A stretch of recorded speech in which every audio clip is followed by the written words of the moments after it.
Welcome back to Game Hydro. Today we are playing a game called Fate War, which is kind of a 3D take on the MMORTS, the Frozen Empire type of game, with a gameplay from a number of other games, a number of other styles rather. So keep watching for some tips, tricks, and cheats, and we will help you succeed at the game and turn the rest of your server into mincemeat, if that's what you are looking to do.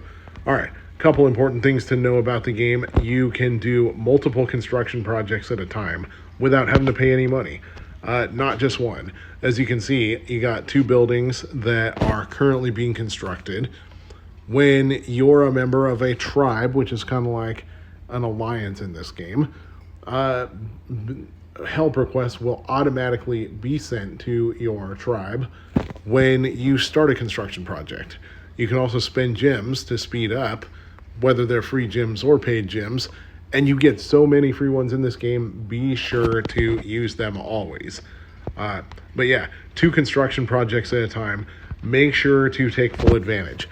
Additionally, where gameplay differs from other MMORTSs, you can train troops in the barracks and upgrade the barracks at the same time. So as you can see, we've got axemen training at the barracks.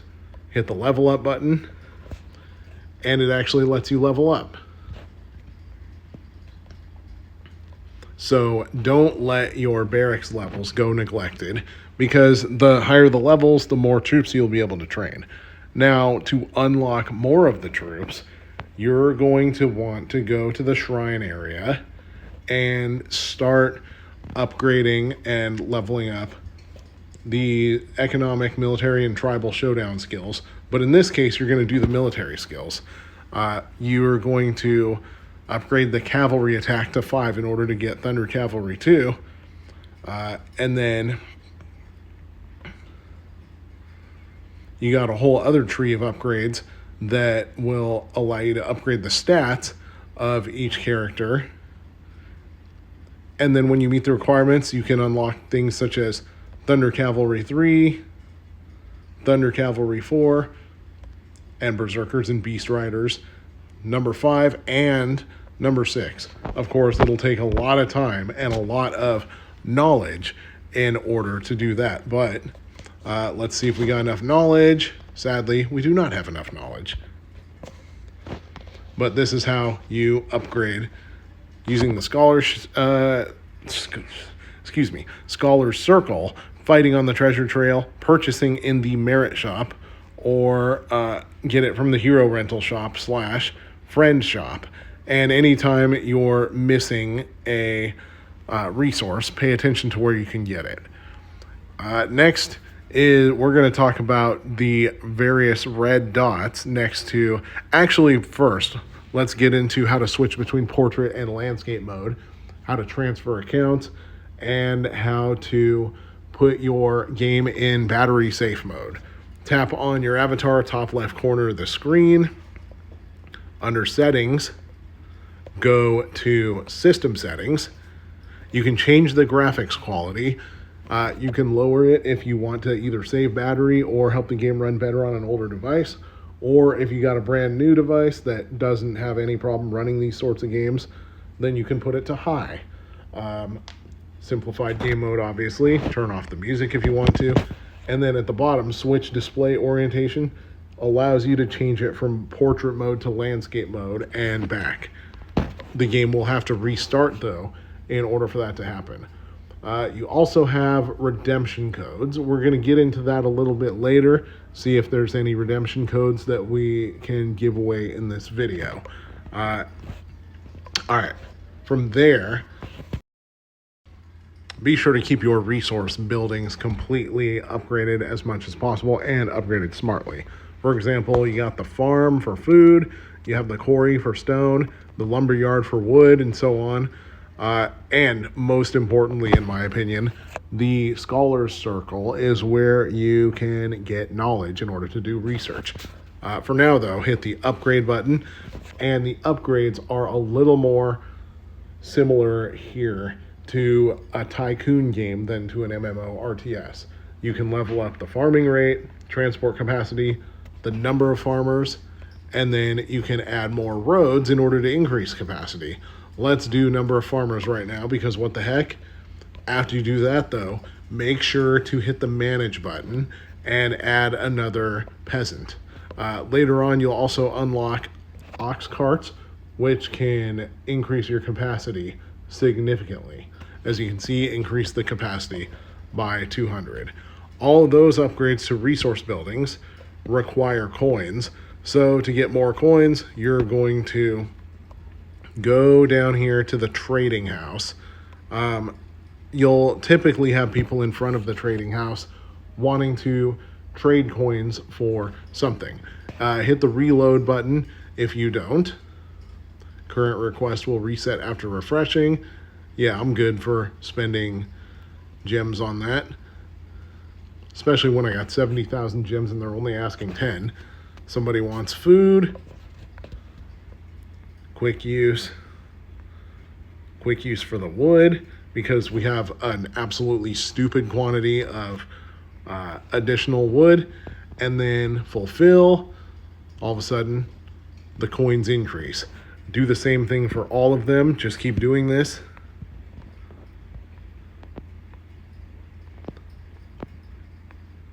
And voila. Now you'll have enough coins to go back and upgrade your farm, quarry, scholar circle, and other things. The miracle pier is where you're going to unlock new heroes. You can unlock all heroes. Go here and you'll have a number of free searches. So obviously you're going to use your free searches first, and then after that you're going to use your star glitters in order to find more. You can either use 1 or 10 at a time. That's the regular search. Under the special search, this is where you are more likely to not only unlock entire heroes instead of just hero shards, but to unlock S-tier heroes. So 10 searches, this is what we get. 4 heroes, actually 5 heroes. We got 2 of that one.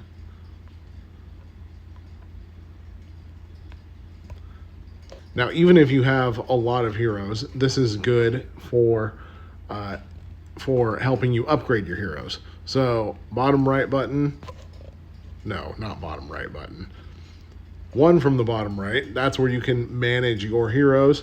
You got multiple ways to upgrade them. You can either level them up, or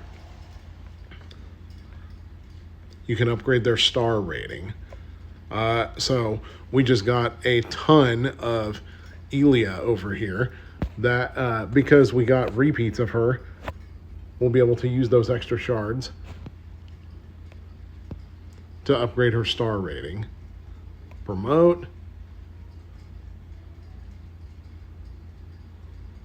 As you can see, star rating is up to 3.5. That increases might extremely quickly, as does leveling them up. Now, keep your focus on leveling and upgrading your rarest characters. Let's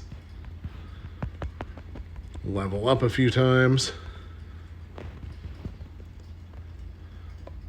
You can use experienced treatises, or they automatically get used in our case because we didn't have any experience, yet we had to level her up. And if you don't have any experience, you can hunt Blackforged, destroy champions lairs, do tribe trials, or daily bundles. Purchase from the daily bundle. Hunting Blackforged and smashing the champions lair obviously is the cheapest way to do this. And hey, it says we can promote her to new star levels too, so let's do that. She needs to be level 30 before she can be promoted to 4 stars. But as you can see, the stats were, and the soldier limits were significantly increased. There's lots of stuff you can do in the Overworld map. For example, tap the the search button on the side in order to search for either a Blackforge, a Champion's Lair, Mysterious Chest, farmstead, lumberyard, stone field, or scrapyard that you can attack. So Black Forge, you're obviously going to want to be attacking those because you need to destroy them in order to earn experience points. Now, when you're searching for other players to attack, first of all, avoid the ones with crazy skins like this. If they've got crazy skins like that, that means they typically spend a lot of money on the game. And in fact, I was looking at my logs earlier, and this guy attacked me about 50 times. So avoid people like that. Now, ones that you will have a good chance of beating are players who are not part of a tribe.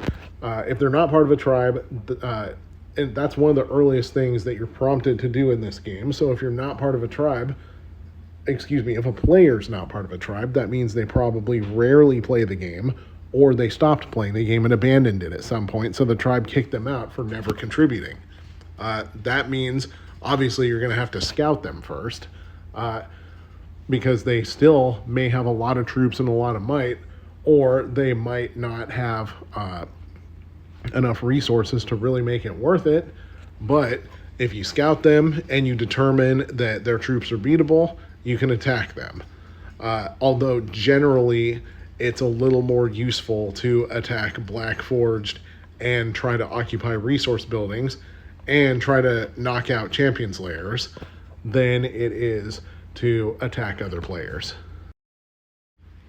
The user interface actually changes pretty significantly depending on whether you are in portrait mode or landscape mode.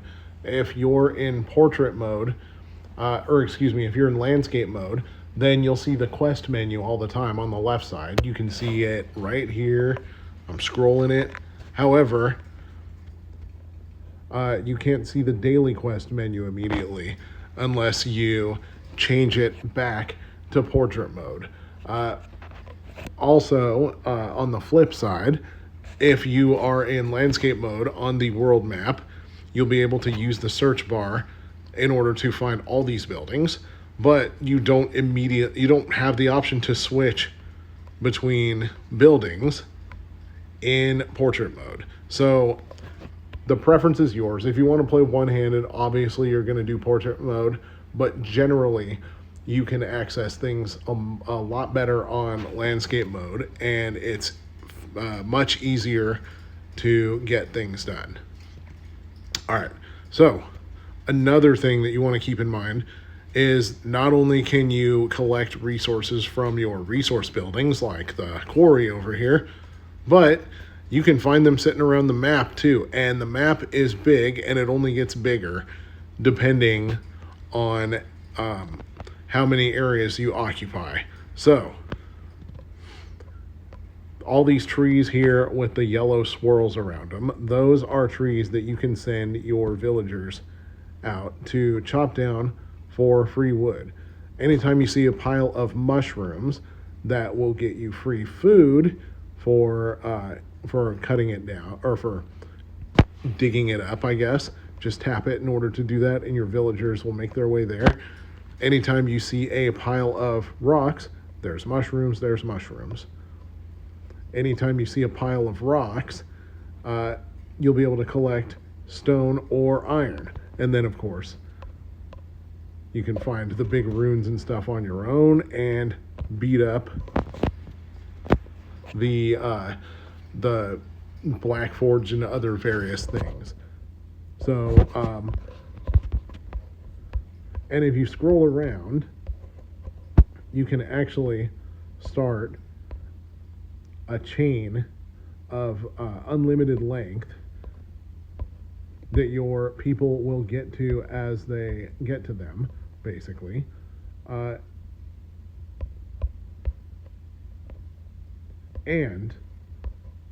Okay, well, I guess you're going to have enough peasants to do so. So we'll talk about getting more peasants in a little bit. But, yeah, send your peasants out collecting all that stuff if they're not doing anything. Hit the Ancestral Trial and you'll be able to fight for rewards. You can do solo mode, or you can do multiplayer mode. Go away, LinkedIn, I already have a job. You can unlock multiplayer mode by completing stage 1612, which sounds like probably close to the final stage in this game because that is far off.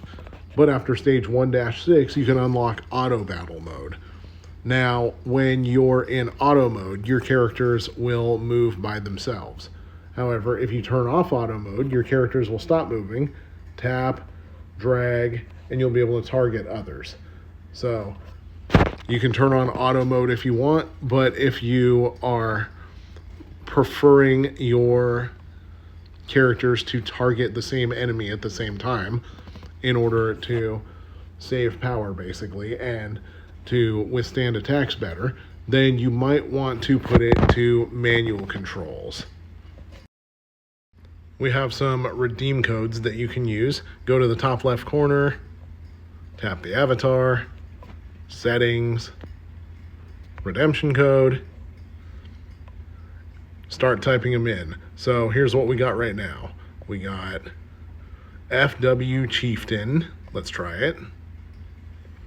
You got FW 2025. Now I'm going to see if it's case sensitive and test it. 2025. Redeemed. So there is no case sensitivity with these codes.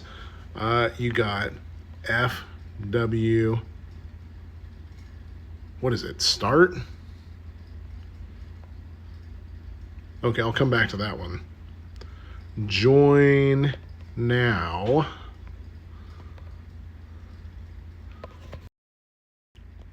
Okay, I remember the last one. FW launch.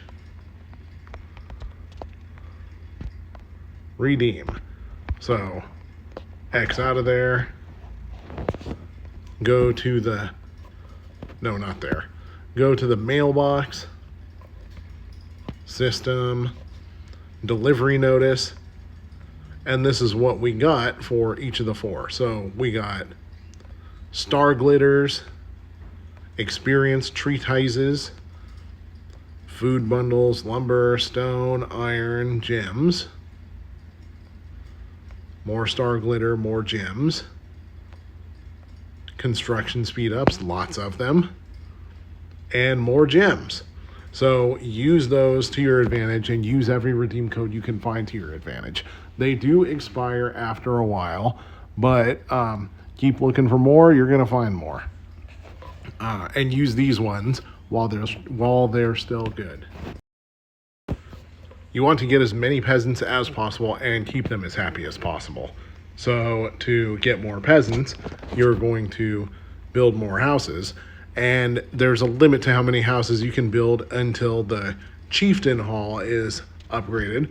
But the more you upgrade the Chieftain Hall, the more houses that you can build. You also have your happiness level right here. You can see this is how you increase your happiness level. More zone occupations, restoring fountains, logging in daily, of course. Duh, they want you to play the game. Hold feasts, upgrade certain buildings, that's very not specific, and constructing a bathhouse. So obviously the bathhouse will be built somewhat early in the game, but you can upgrade your bathhouse in order to increase how effective it is. Where the hell is the bathhouse? All right, forget the bathhouse for now. Now how to get more peasants. Oh, there it is. Level up.